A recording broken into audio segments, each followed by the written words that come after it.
he's going to swim this final rowdy out of lane 1 at the other end. He's so used to swimming in this pool, so much about being familiar with the surroundings, and yes, he was very tough in that 200 fly. Maybe the 100 might be a little short for him, though. Now, Bobby Bollier did swim the Olympic trials in 2008, and this distance he placed 6th in the 100 fly. So here he comes out of lane 1. Coming out of lane 2 will be Daniel Madwed, swims for Club Wolverine. 22-year-old, he was 2nd in the 200 fly, 2nd to Bollier. And what you just saw, Eugene Gotzo went a personal best this morning. One of 4 swimmers in this final who did so. Swim Mac Carolina and David Marsh. Davis Tarwater, the veteran, so close, twice to the Olympic team, 3rd in that 200 fly final in Palo Alto. Tim Phillips in lane 5, fastest prelim swim, his personal best at 52.03, entering his junior year at Ohio State, native of West Virginia. Here's a swimmer to watch, Tyler McGill. Very quietly, he has been impressive. 2nd to Michael Phelps last summer in the Pan Pacs of this, and a bronze medal last week in Shanghai at the World Championships. 23-year-old Auburn Aquatics. Lane 7, another personal best of the prelims for Giles Smith. Former national junior team member, who now swims for the University of Arizona. Lane 8 is Chris Brady, now at the North Baltimore Aquatic Club. Competed at the University of Michigan. He was 5th in this race in the 2008 Olympic trials. Training partner, of course, of Michael Phelps. 19-year-old Kyler Van Swal, University of Minnesota swimmer, another personal best, 53 flat in the prelim. He'll be in lane 9. And lane 10 will be Woody Joy.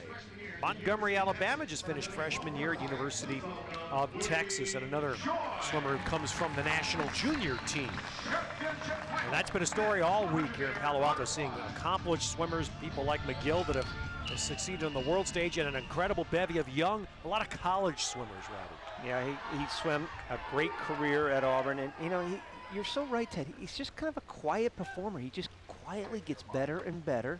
He hasn't gone his best time since the Sudi era, but he had a great time last year. It was 51.8 last year, and he comes back and goes 51.2 this year. So he just steadily improves, and he just stays in the shadows a little bit of Michael Phelps, which is kind of good right now because, you know, that just takes a little bit of pressure off of him. There's a lot of pressure, though, next summer in this event because everybody's sort of fighting for that one spot. You have to give that first spot to Phelps, and McGill's one of those that's fighting for the second. Well, Phillips, Tim Phillips with a slight lead on McGill, Gotzo 3rd at the turn. Well, this is kind of what we thought originally, that there'd be these 3 or 4 guys right there in the middle of the pool. Tarwater, Gotzo, Phillips, McGill, they're all right there in the thick of things. You can see McGill starting to take off just a little bit, but there's Phillips. Phillips trying to hang on against McGill, and it's going to be, it is Phillips who comes in at 51.69. So Tim Phillips holds off Tyler McGill, Davis Tarwater 3rd, in a very tight finish, but Tim Phillips winds up winning a national championship. And he posts his personal best time in 51.69, is the 6th best time in the world this year.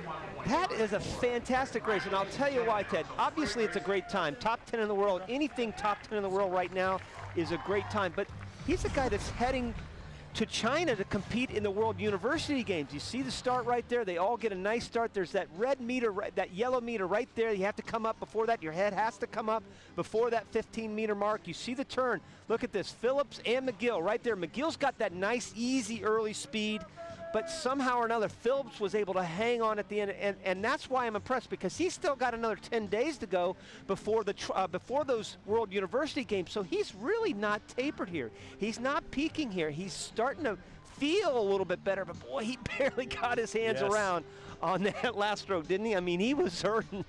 But he got around, and that's going to come a lot easier, though, Ted, in about 10 days. Once that taper starts to kick in, that rest is going to really help him. You spent so much time in Shanghai talking about the finishes. That was a great view of how important a finish is. How you get your hands on the wall. First national title for Tim Phillips. He's with Alex.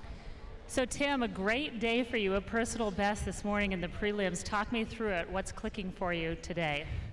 I think being able to take it out fast and then getting the will to come home, you know. I have a strength at going out fast, so. Let's talk about the way home, a close race with Tyler McGill. A number of people actually in a close race there. How'd you do it? What was the difference maker? Being able to hold my breathing pattern and keep my head down on the finish. Tim, a race that a lot of people are familiar with Michael Phelps swimming it. Of course, he's not here. What does it mean for you to get the gold in this event? You know, it's my first win here, and I'm just trying to get myself on the scene, so. It's a good way to do it. Congratulations. Thank you. Well, he did.